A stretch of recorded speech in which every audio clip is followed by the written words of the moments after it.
లంచంగా కాలక్రమంలో లంచంగా కనపడుతున్నారు.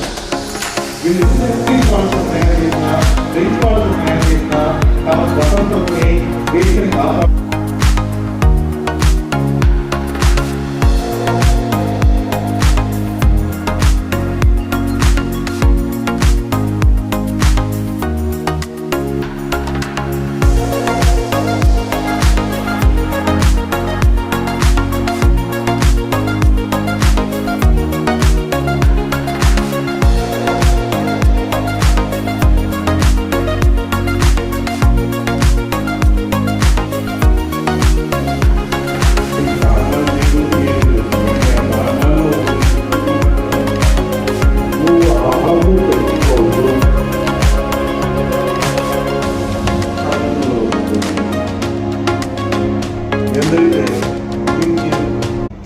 మన దేశంలో జైలుకి వెళ్ళిన పెద్దల్లో చూస్తే మొరార్జీ దేశాయ్ ప్రధానమంత్రి అయ్యారు దేశం జైలు నుంచి వచ్చిన తర్వాత.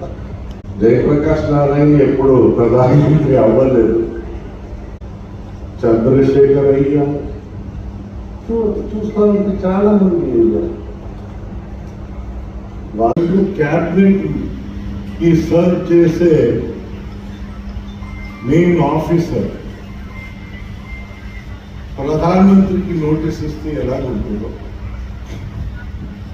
రాష్ట్ర చీఫ్ సెక్రటరీ ముఖ్యమంత్రికి నోటీస్ ఇస్తే ఎలా ఉంటుందో, డీజీపీ కానీ హోమ్ సెక్రటరీ కానీ హోమ్ మినిస్టర్కి నోటీస్ ఇస్తే ఎలా ఉంటుందో, ఇలాంటి తారుమారైన రాష్ట్రంలో నందమూరి తారక రామారావు గారు స్థాపించిన తెలుగుదేశం పార్టీ మళ్ళీ అధికారంలో వచ్చింది. టాప్ పోస్టు జీవితాన్ని దానం చేయగలిగింది. బహుశా ప్రపంచంలో ఏ రాష్ట్ర రాజధాని సీట్ ఆఫ్ గవర్నమెంట్ ఏమంటారు దాన్ని మార్ట్గేజ్డ్ తాకట్టు పెట్టిన సీట్ ఆఫ్ గవర్నమెంట్ లో వచ్చినట్టుగా నాకు కనిపించదు. దివాలా పోతనం అక్కడే ఆగిందా? ప్రైమరీ ఎడ్యుకేషన్, ప్రైమరీ హెల్త్, నాగరిక ప్రపంచంలో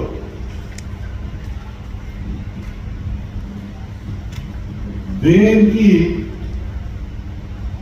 నాగరిక ప్రపంచం పనిచేస్తుందో ఆ శాఖలన్నీ దెబ్బతింది. 10,50,000 మందికి బడి లేకుండా జరిగిపోయింది మన ఆంధ్రప్రదేశ్ రాష్ట్రంలో. కలిగిన వాడికి ఆ ఇన్ఫ్రాస్ట్రక్చర్ ప్రజాస్వామ్యాన్ని కాపాడాలంటే మనం అందరూ కలిసి కాపాడదాం. ముంచాలనుకుంటే మనం అందరితో పాటు ముందుతాము. మన ఓట్కి అమ్మకానికి పెట్టాం.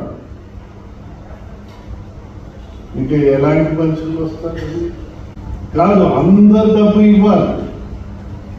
నేను నా ఇష్టం వచ్చిన వారికి ఓటు వేయాలని, మీకు డబ్బు ఇవ్వలేని పరిస్థితి ఎవరికైనా ఉంటే వారసత్వం ఆలోచించమని కోరుతా ఉన్నాను. అనాలోచితంగా వెళ్తే మన భవిష్యత్తు మనమే నాశనం చేసిన వాళ్ళు అవుతాం.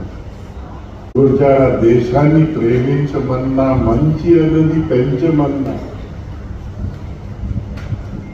ఇంకోటి అన్నారు ఉట్టి మాటలు, గట్టి పెట్టు, గట్టి మీద తలపెట్టు, చాలా మాటలు అన్నారు. ఉట్టి మాటలకే పరిమితమైన రాజకీయ వ్యవస్థని దాని నుంచి బయట తీసుకురావాలంటే మనం ఈ ఓటు అమ్మే సంస్కృతిని స్వస్తి చెప్పవలసి ఉంటుంది. మానవ జాతిని ఉద్ధరిస్తాం. మన దేశాన్ని ఏ దేశ దిగిన కాలేజీ గద్దే